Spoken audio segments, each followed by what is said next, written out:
Saludo a mis queridos hermanos y amigos de nuestra audiencia acá más cercana y a todos nuestros queridos que a través de la pantalla de sus televisores están en contacto con la cadena 3 ABN.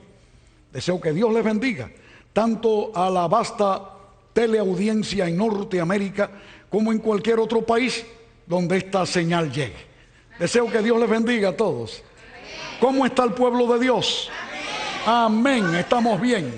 Porque cuando Cristo está en el corazón, estamos, como alguien dijera, en victoria. Alabado sea el nombre de Dios. Quiero expresar mi gratitud a Dios por el privilegio de poder estar con ustedes para tratar un tema sumamente importante de esta serie que tiene que ver con los pilares de la profecía, los pilares, los fundamentos de la palabra profética. Es admirable que nuestro Señor y Salvador Jesús supo hacer mención de ello, porque cuando Él dijo aquella palabra clara, mostrando que las sagradas escrituras dan testimonio de mí, se estaba refiriendo, sin lugar a dudas, a los escritos del Antiguo Testamento. Hay una corriente que se ha hecho muy popular y es la que pretende hacer ver que, según la visión evangélica en el Nuevo Testamento y la revelación de Jesucristo a través del Nuevo Testamento, hace obsoleto el Antiguo. Y no hay un error más grande que ese, porque no podemos nosotros estudiar el Nuevo Testamento si no tenemos la base del Antiguo. Porque la palabra de Dios, mis amigos, es una. Tiene el mismo Dios que inspira. Y el Espíritu Santo se mueve a través de sus sagradas páginas por igual. Es que verdaderamente es la base sólida del Nuevo Testamento, las profecías del Antiguo. Asimismo, como la salvación por gracia es el tema central tanto del Antiguo Testamento como del Nuevo, porque Jesucristo es revelado a través tanto de un testamento como del otro. La verdad es que otras doctrinas importantes y otras verdades cardinales de la Biblia se encuentran basadas tanto en un testamento como en el otro. Nosotros hemos preferido creer en la Biblia como un todo, como una unidad indisoluble, solamente que Jesús llega a ser el eje en torno al cual giran las profecías tanto del Antiguo Testamento como del Nuevo Testamento. En esta ocasión vamos a tratar un tema muy importante, es fascinante, porque este tema nos presenta a nosotros la gloriosa verdad de la esperanza más grande que el cristiano pueda tener y que el apóstol San Pablo le dio por llamar la bienaventurada esperanza. Y creo que nos damos cuenta rápidamente que nos estamos refiriendo a la segunda venida de nuestro Señor y Salvador Jesucristo. Es algo admirable cuando dice allí la bienaventurada esperanza, porque la palabra bienaventurado quiere decir el extremo de la felicidad, extremadamente feliz, la felicísima esperanza. Según la cultura hebrea, se consideraba que lo sublime, lo absoluto, se registraba con el número 7. De allí que la palabra bienaventurado quiere decir 7 veces feliz o perfectamente feliz. De allí que la esperanza en la segunda venida de nuestro Señor Jesús, mis queridos hermanos, es una esperanza 7 veces feliz, maravillosa. Yo me siento tan extremadamente bienaventurado. Y ustedes también conmigo, por supuesto, porque la esperanza en la venida de nuestro Señor Jesucristo es algo que está arraigado bien dentro del corazón. Yo tuve el privilegio de ser enseñado desde pequeño en esta bienaventurada esperanza. Y me siento feliz No es por el hecho de que yo la haya aprendido desde niño, sino que hasta el día de hoy, por la gracia de Dios, la conservo en el corazón. Es algo lindo. Y hablar de esa bienaventurada esperanza es algo que me hace sentir muy privilegiado en esta ocasión. Pero muchas veces se ha pensado que la segunda venida de Jesús es un tema que se circunscribe absolutamente en las páginas del Nuevo Testamento. Y parece ser lógico, por cuanto se entiende que Jesús, su vida se desarrolla en el Nuevo Testamento, y si se espera que Él vuelva por segunda vez, tiene que estar relacionado con lo que se enseña en el Nuevo Testamento. Y eso tiene una gran lógica. Pero descubrimos una gran verdad. Como para Dios el tiempo y el espacio no cuenta, porque Él es absoluto, gloria a su nombre.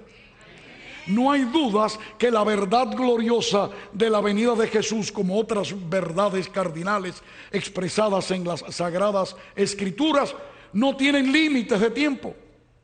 Es admirable descubrir que la profecía, la palabra profética más segura, no conoció límites de tiempo en la revelación. De allí que, y esto es sumamente interesante y maravilloso, saber que las verdades relacionadas con la venida de Jesús fueron dichas mucho antes de que la divinidad lloriqueara en el pesebre de Belén de Judea. Maravilloso. Esto es algo grande. Y eso me da a mí, personalmente, confianza en la palabra de Dios. Gloria a su nombre. Es admirable. Claro, la verdad de la venida de Jesús está basada en una promesa. Porque tú sabes bien, mi querido hermano, mi querida amiga, que todos nosotros podemos estar fundamentados en promesas. A veces algunos en promesas baladíes de hombres que no tienen sentido ni solidez. Pero tú y yo nos hemos basado en las promesas de Dios. Y cuando Jesús en esta tierra nos enseñó la verdad de su retorno, nos mostró la necesidad de creer en su promesa. Y lo dice allí, ese texto yo creo que es muy conocido, es el texto conocido como la promesa del Señor. Por supuesto, allí en Juan 14, del 1 al 3. Y el texto dice el Señor: no se turbe vuestro corazón. ¿Creéis en Dios? Creed también en mí. En la casa de mi Padre muchas moradas hay. De otra manera os lo hubiera dicho. Voy pues a preparar lugar para vosotros. Y si me fuere y os preparare lugar, vendré otra vez y os tomaré a mí mismo, para que donde yo estoy, vosotros también estéis. Qué linda esperanza, gloria a Dios. Dice allí: en la casa de mi Padre muchas moradas hay. Es que realmente este texto revela verdades cardinales que tienen su reflejo en el Antiguo Testamento. Quizás pensamos nosotros, ¿cómo y de dónde? Es que quizás tenemos que irnos 1.000.000 de años antes para ubicarnos en aquel zagalillo que pastoreaba sus ovejas en las colinas aledañas a Belén. Y allí, cuando la sombra de la noche caía sobre el rebaño, él tomaba su arpa y comenzaba a componer sus preciosas loas en forma de salmos. ¿Y quién no conoce el Salmo 23? Cuando el Señor dice allí David: el Señor Jehová es mi pastor, nada me faltará. Y claro, no vamos a repetirlo todo, solamente aquella parte enfática al final del Salmo en que él dice: ciertamente el bien y la misericordia me seguirán todos los días de mi vida, y en la casa de Jehová moraré por largos días. Para mí, gloria a Dios, hay una profunda conexión entre la expresión de David y la de Jesús mismo cuando dijo: en la casa de mi Padre muchas moradas hay. Hay una confianza en esa promesa que desde David sigue a través de la Escritura hasta llevarnos a la palabra misma del Maestro cuando nos promete que en la casa del Padre hay muchas murallas. Yo quiero vivir en esa casa. Yo pregunto, ¿quieres también tú? Allá donde te encuentras, levanta tu mano también, porque aquí estamos unidos a través de la distancia por el medio de 3ABN y el Espíritu Santo que se está derramando sobre todos nosotros. Gloria al nombre de Dios. Cuando hablamos de la segunda venida de Cristo, tiempo no habría para entrar en todos los detalles, pero estamos familiarizados con las señales precursoras a la venida de Jesús. De hecho, si nos vamos a San Mateo capítulo 24 y versículo 29, palabra del mismo Jesucristo, él hablando de una gran tribulación espiritual que proféticamente habría de venir. Y yo sé que en esta serie se va a tocar ese tema de la profecía de Daniel, profeta, y por lo tanto no es material de este tema, solamente lo toco de paso para poder confirmarnos en lo que Jesús dijo. E inmediatamente después de la tribulación de aquellos días, el sol se oscurecerá y la luna no dará su resplandor, y las estrellas caerán del cielo, y las potencias de los cielos serán conmovidas. Los estudiosos de las Sagradas Escrituras y de las profecías saben que hoy día usted puede consultar las enciclopedias, inclusive las amplias enciclopedias cibernéticas, porque hoy día no es solamente que un predicador diga desde el púlpito ciertas cosas, sino que usted puede entrar allí al internet y buscar, y busque allí el día oscuro, y se va a sorprender cómo las enciclopedias hablan de ese día del 19 de mayo de 1780, cuando dice que en una forma que no hay explicación, era a mediodía, y noten este detalle, mediodía, dice así los diferentes diccionarios enciclopédicos, que comenzó a oscurecer en el área de Nueva Inglaterra, de tal forma que ya a las 2 o las 3 de la tarde nadie podía tener una hoja de papel a esta distancia si no tenía una vela encendida o una lámpara para poder leer. A mediodía comienza a oscurecer, nos dice así la historia, y es admirable. Hay una explicación que alguien dice: no, es que hubo un fuego forestal. Otro dice por allá, y era lo que pensaron aquellos contemporáneos, un eclipse. Cuando consultaron no había eclipse ese día. Lo cierto es que los más prudentes mejor dicen: se desconoce la causa de este fenómeno. Lo que muchos no saben es que también unos pocos años más tarde, en el año 1833, ocurrió la caída de meteoros más grande, o de aerolitos más grande que se haya conocido en la historia. Y todo eso coincide no en el hecho mismo de que estos fenómenos fueran vistos, sino que coincidieron perfectamente con el momento histórico profético de lo que Jesús dijo después de la tribulación de aquellos días, refiriéndose a una crisis de carácter religioso político que habría de golpear a este mundo en ese momento histórico que la profecía se cumple.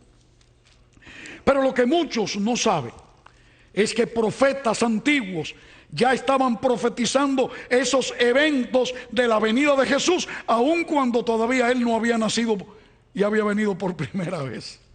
Alabado sea Dios, es maravilloso, maravilloso.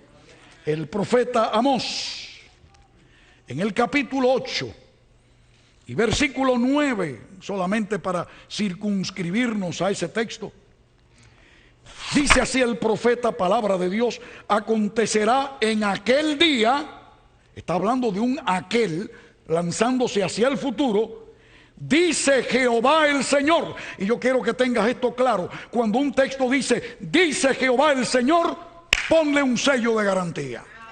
No está hablando el hombre, está hablando Dios. Dice allí, dice Jehová el Señor, que haré que se ponga el sol a mediodía y cubriré de tinieblas la tierra en el día claro. Admirable. Este hombre está hablando a principios del siglo VIII antes de Jesucristo. Es decir, que está hablando muchos siglos antes de que ocurriera el fenómeno. Es que la palabra de Dios es exacta. Lo mismo sucede con el profeta Joel. Joel en el capítulo 2, versículos 29 hasta el 31. Miren qué detalle. Y también sobre los siervos y sobre las siervas derramaré mi espíritu. Y vuelvo otra vez a hacer alusión en aquellos días. ¿A qué días se está refiriendo? A los días finales. A los días finales de la historia de este mundo, que van a ser precisamente precursores de la gloriosa venida de nuestro Señor Jesús. Y daré presagios en el cielo y en la tierra, sangre y fuego y columnas de humo. El sol se convertirá en tinieblas y la luna en sangre antes que venga el día grande y espantoso de Jehová. Está hablando de un cataclismo que tiene que venir. Y voy a decir de paso, no somos predicadores de cataclismos. Yo me considero a mí mismo un predicador de esperanza. No, no es cataclismo, es que la destrucción que el Señor hará de esta tierra no es otra cosa que derrumbar un viejo edificio para levantar uno nuevo, donde por los siglos de los siglos tú y yo podamos vivir para alabar su nombre. No, no creemos en destrucción, creemos en un mundo nuevo y una tierra nueva donde morará la justicia. Alabado sea el nombre de Cristo Jesús. Joel habla probablemente por allá por el siglo IX. Se considera que fue uno de los primeros vestigios de la profecía, antes de Jesucristo. Pero es admirable que las verdades bíblicas todavía siguen dándonos referencias al Antiguo Testamento. Esto es grande. Tanto en el Nuevo como en el Antiguo, la segunda venida de Cristo es una verdad cardinal. Por ejemplo, una de las cosas que nos llena el corazón de esperanza es la doctrina de la resurrección. Gloria a Dios. Dice, miles de cristianos rezan diariamente el Santo Credo Apostólico. Me he dado por estudiar esto a fondo y he llegado a la conclusión que todo el llamado Santo Credo Apostólico es totalmente bíblico. Lo que sucede es que no todos los que lo rezan saben cuán bíblico es y quizás puedan decir con los labios lo que no estén practicando, porque tal vez no saben la realidad de esta verdad. Y una de las cosas que el Santo Credo Apostólico nos dice es: creo en la resurrección de la carne y en la vida perdurable. Amén. Gloria a Dios. Yo creo también en eso. Pero lo creo, ¿saben por qué? No porque lo diga solamente el Santo Credo. Yo tengo que irme al original, la base donde se tomó ese Santo Credo. Lo creo porque lo dice la Biblia. Ahí está la confianza que tenemos que tener nosotros. El apóstol San Pablo, en su primera carta a los Corintios, en el capítulo 15 y versículos del 51 en adelante hasta el 53 en esta ocasión, dice él de esta forma: he aquí os digo un misterio, glorioso misterio. Mis queridos, este misterio me tiene a mí siempre esperando el día cuando yo pueda abrazar a mi madre otra vez. Aquellos que hace poco sepultaron a un ser amado, tal vez haya alguien allí frente a su pantalla en este momento y está siendo objeto de ese terrible y desgarrador dolor del luto. Yo quiero decirte a ti que me estás escuchando, posiblemente de una forma fortuita has encendido la televisión y te has encontrado con este mensaje. Quiero decirte, este mensaje es para ti.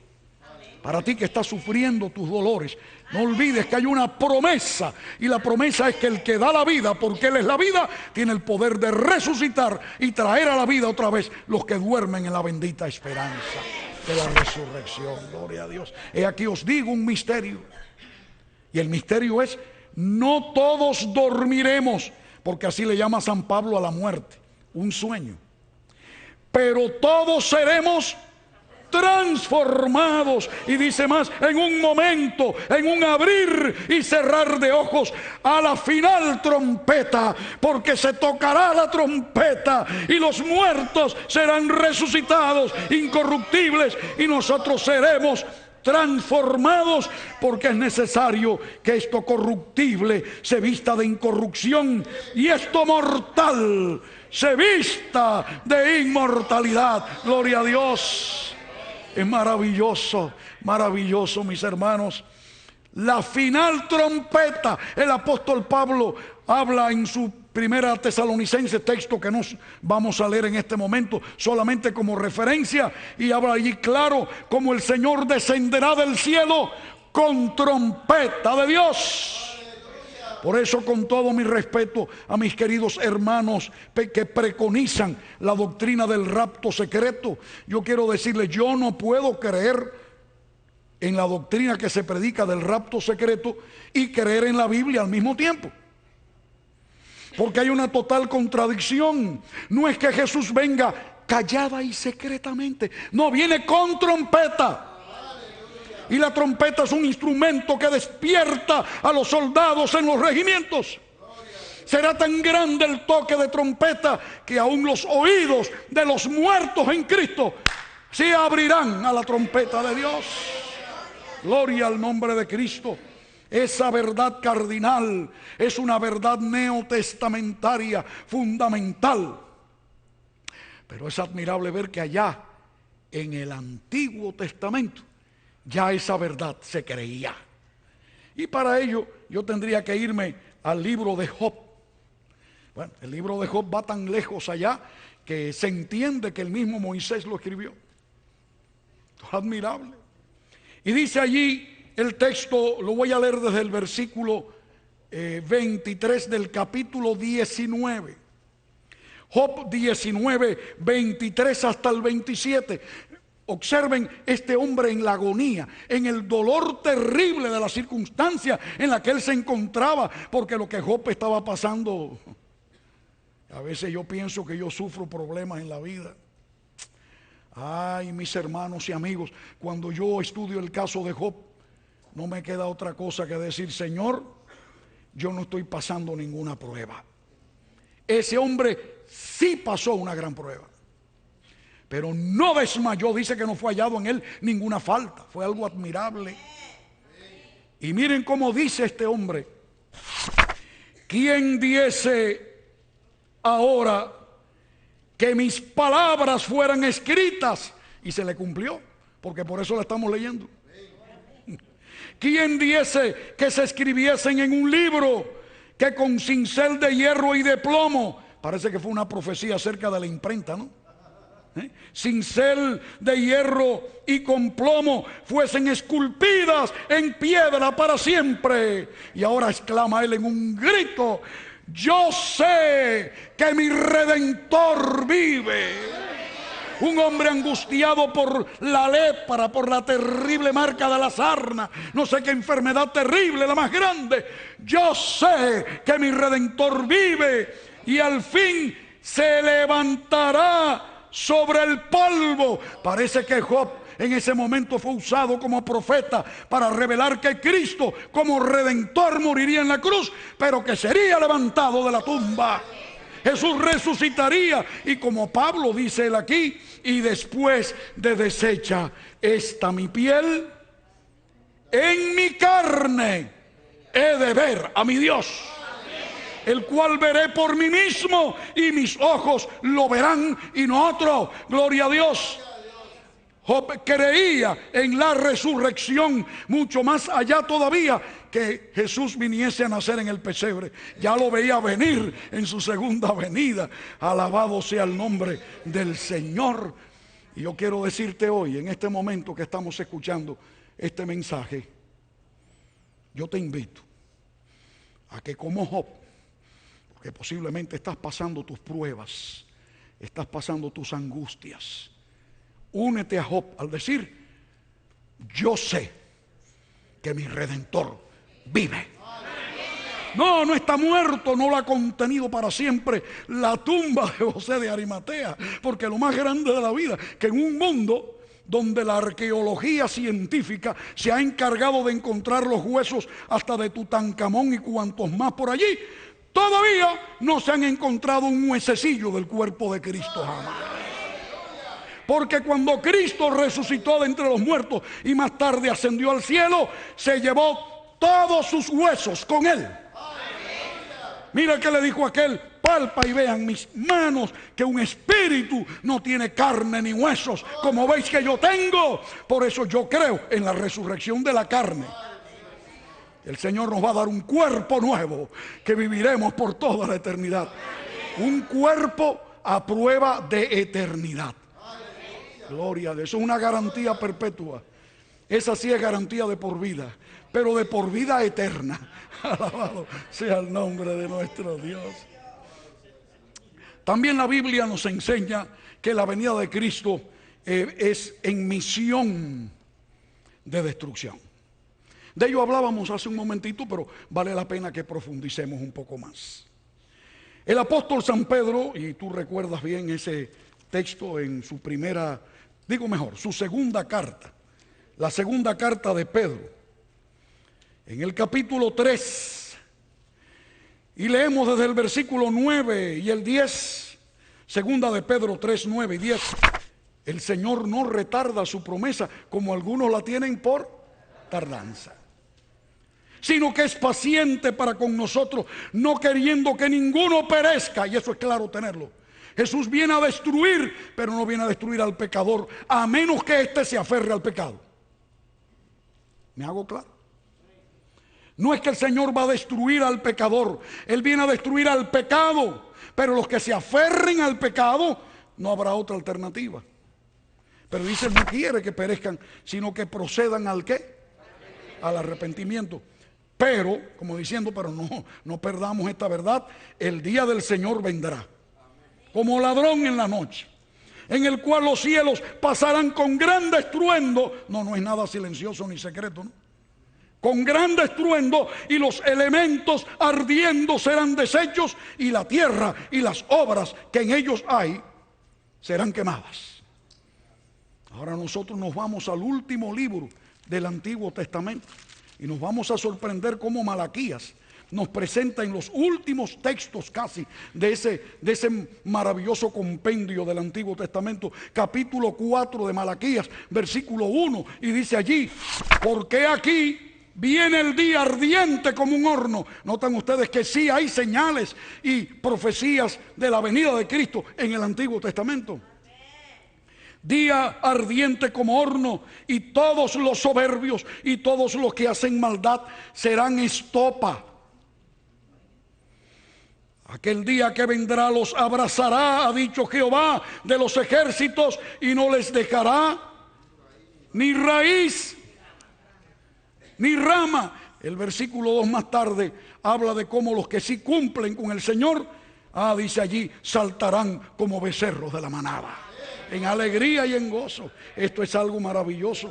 Hay un texto en los Salmos, en el capítulo 50, versículos del 3 al 5, que nos habla sobre esta verdad allá lejos, cuando el salmista Asaf lo muestra. Dice allí, Salmo 50, 3 al 5: vendrá nuestro Dios y no callará, fuego consumirá delante de él, y tempestad poderosa le rodeará.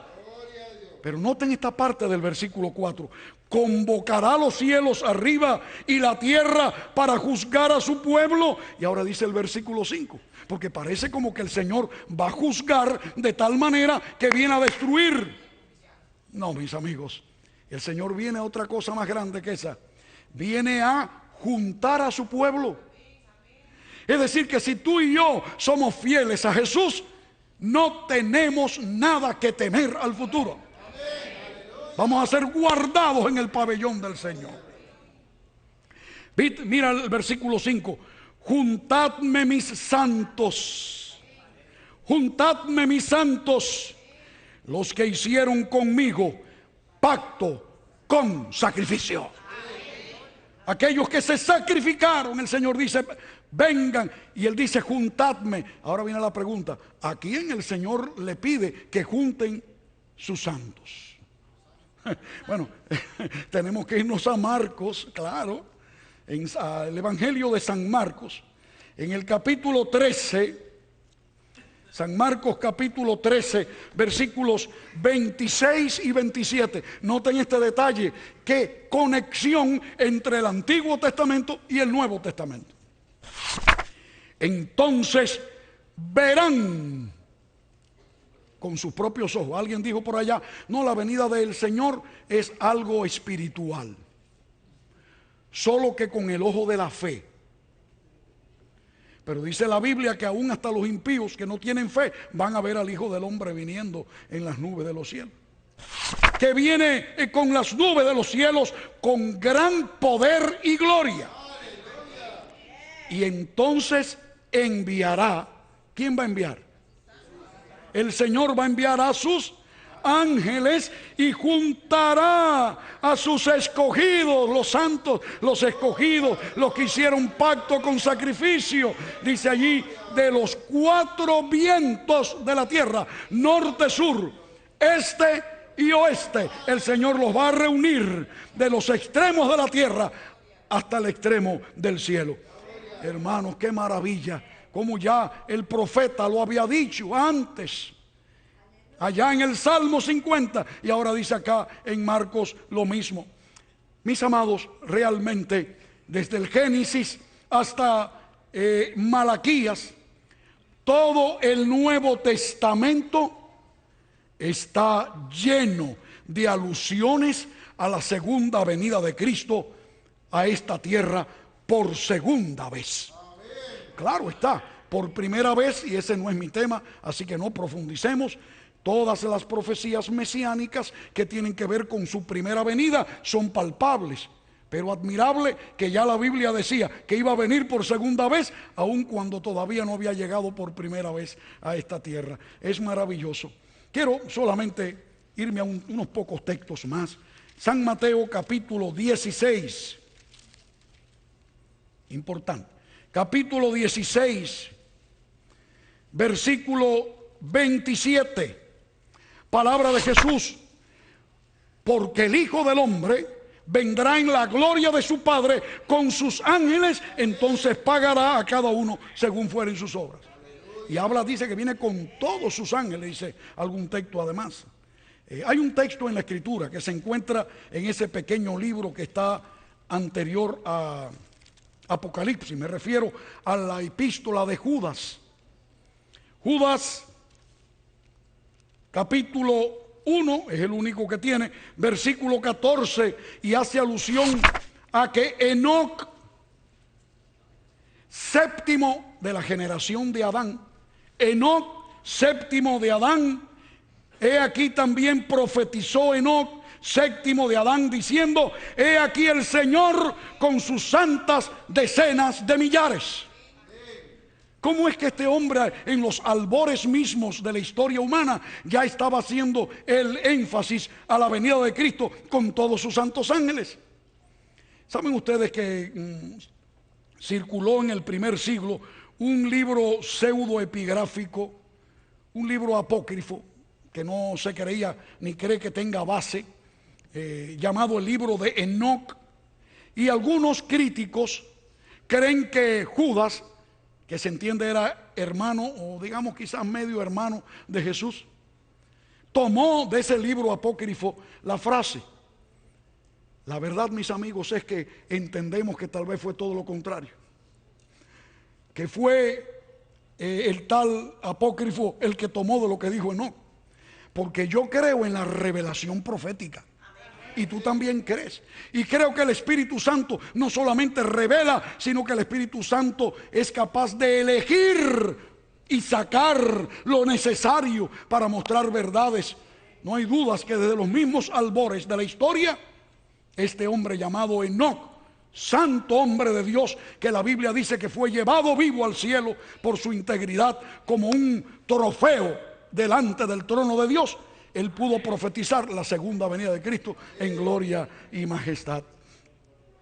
En San Mateo 24, versículo 15, Jesús mismo hace alusión a una gran verdad cuando él dice allí, San Mateo 24, 15, por tanto, cuando veáis en el lugar santo la abominación desoladora de que habló el profeta Daniel, el que le entienda. Y vuelvo otra vez a tocar un tema con la yema de los dedos que alguien explicará en detalles. Lo que sí quiero decir, mis hermanos y amigos, es que Cristo mismo nos remite al Antiguo Testamento para hablar de verdades cardinales que allá en el tiempo pasado por el profeta Daniel, más de 500 años antes, había estado dando la verdad de lo que habría de venir. Y cuando te vas a Daniel, bueno, de ese tema van ustedes a aprender mucho en esta campaña. Pero solamente quiero hacer alusión al capítulo 2. Cuando el profeta reveló al rey pagano caldeo Nabucodonosor que un día los reinos de este mundo pasarían para siempre, como la cabeza de oro de aquella estatua del capítulo 2, que muchos de ustedes, y les invito a los que no lo han hecho, buscar en sus Biblias, capítulo 2 de Daniel, en que se revela allí una cabeza de oro, o aquella estatua tenía los brazos y los pechos de plata, el vientre y los muslos de bronce, las piernas de hierro y los pies en una extraña mezcla de hierro, y decimos barro cocido según una traducción. Me gusta más la versión que dice tiesto de barro, porque la palabra aramea, tin, lo que quiere decir es como si hubiésemos tomado tejas o ladrillos y lo hubiésemos desbaratado. Hermanos, esa estatua gigantesca estaba parada sobre un montón tan inestable de basura como esa. Así es la historia humana, hermano. Así es la soberbia de los hombres, que creen que son poderosos y la base es una basura.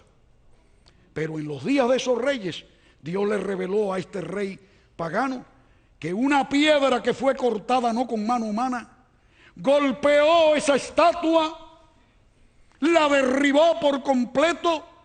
Y aunque hay alusiones a la primera venida de Cristo, y eso no lo paso por alto, la verdad cardinal de esa profecía es que esa piedra llenó toda la tierra, y más tarde dice Daniel, el Dios del cielo establecerá un reino que no será jamás destruido.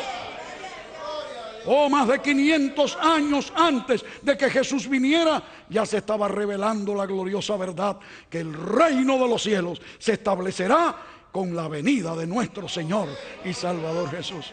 Mis amigos, yo creo que Jesús vendrá otra vez. Tengo muchas evidencias y yo te pregunto, ¿lo crees también conmigo? Allá donde te encuentras, ¿lo crees también? La venida de Cristo es más que una doctrina. Yo quiero hablarte franco. La venida de Cristo es más que una doctrina. La venida de Jesucristo por segunda vez es una urgente necesidad. En mis oraciones yo le digo al Señor, Señor, envía a tu Hijo pronto ya. Hermanos, pienso que aún los fieles de Dios podríamos peligrar si Jesús demorara más tiempo.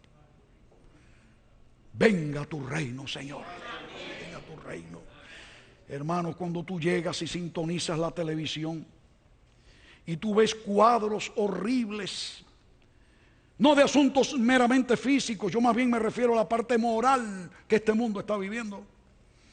me hace ver a las claras que esa verdad que Dios tuvo a bien revelarnos desde el Antiguo Testamento y llegar hasta los mismos confines del Nuevo, nos revelan a nosotros que es una verdad real y digna de prestarle atención. Amén. Jesús vendrá otra vez. Amén. De eso estamos seguros. Estamos sufriendo, quizás hemos tenido que afrontar problemas, tal vez tengamos que ver la crisis económica que el mundo está viviendo, los problemas terribles con la situación de la inestabilidad del inmigrante aquí o allá. Es que, amigos, realmente el mundo no puede ser más nuestro hogar. Por eso yo digo, en cuanto a mí, lo importante no es de dónde yo he venido, sino hacia dónde me estoy dirigiendo. El apóstol Pablo dice: nuestra ciudadanía está en los cielos. Y yo quisiera en esta ocasión hacerte un llamado a tu corazón. Fíjate, no es un llamado más, no es un llamado protocolar, es el llamado de Dios para este tiempo. Y allá donde te encuentras, tal vez en este momento, allí sentado ante tu televisor, frente a la pantalla de tu computadora, este es el momento de venir a Dios. Porque llegará el día cuando será demasiado tarde y los hombres irán errantes de mar a mar buscando palabra de Jehová y no la hallarán. Hoy es el día aceptable. Hoy es el día de la salvación. Yo quiero en esta noche hacerte una invitación.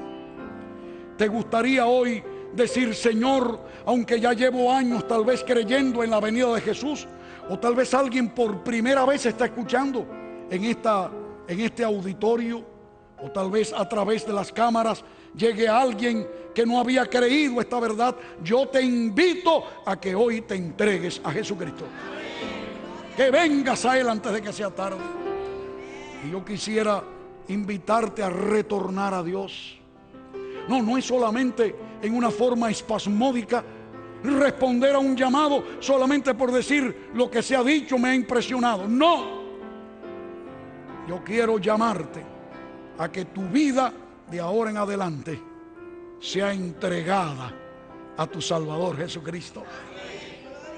Van a venir cosas duras sobre este mundo, pero solamente aquellos que se entregan a Él podrán ser salvos. Yo quisiera invitarte. Tal vez quieran venir algunos al frente. ¿Hay alguien que quisiera venir para orar juntos? Vamos a hacer un altar ante Dios. Vengan al frente.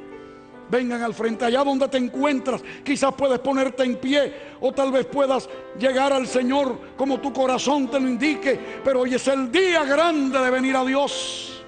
Gloria al Señor Jesús. Quiero invitarte a orar en este momento.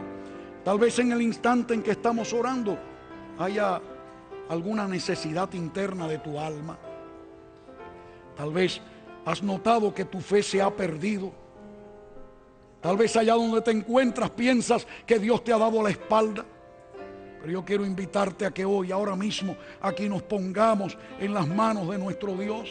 Amén. Quiero orar por ti, oremos todos. Yo voy a orar por ti, pero oraré por mí también, que nuestra fe no falte. Querido Padre Celestial, gracias te damos por Jesucristo, nuestro glorioso Salvador. Gracias porque un día vino y nació en Belén. Pero también te damos gracias porque pronto vendrá, ya no como un indefenso niño, sino como Rey de Reyes y Señor de Señores. Señor, lo que está pasando en este mundo nos hace ver que ya Él está al doblar la esquina de este mundo. Nosotros queremos estar preparados, Señor, para ese día. Queremos estar listos para su venida. Señor, en este momento hay alguien, ya sea en este auditorio o allá a lo lejos, donde esta señal está llegando, que piensa que ha perdido toda la esperanza. Señor, yo quiero rogarte que le devuelvas la fe a esa persona y que la paz de Jesús llegue a inundar su corazón. Que pronto podamos encontrarnos con nuestros queridos amados, miembros de nuestra familia que hoy descansan en el sueño de la muerte. Señor, sabemos que muy pronto, así como Jesús resucitó de entre los muertos, hay garantía que el que murió en esa fe y en esa esperanza será levantado a la final trompeta. Oh Señor, llena nuestro corazón. Si hay un enlutado, una persona necesitada en este momento de que tú le sostengas, te pido en el nombre glorioso de Jesucristo que la paz del cielo llene su corazón en esta noche. Por eso, Señor, ahora mismo, en este instante, ponemos todas nuestras cargas en las manos de Jesucristo. Señor, aquí hay alguien en este momento, alguien nos está viendo a través de la pantalla, que ha pensado que ya perdió toda esperanza. Señor, llena el corazón de esa persona con la bienaventurada y gloriosa esperanza de la venida de Jesús. Oh Dios, que al terminar de disfrutar de este mensaje de tu palabra, por la gracia del Espíritu Santo, los que estamos participando de este momento, salgamos llenos del poder de lo alto.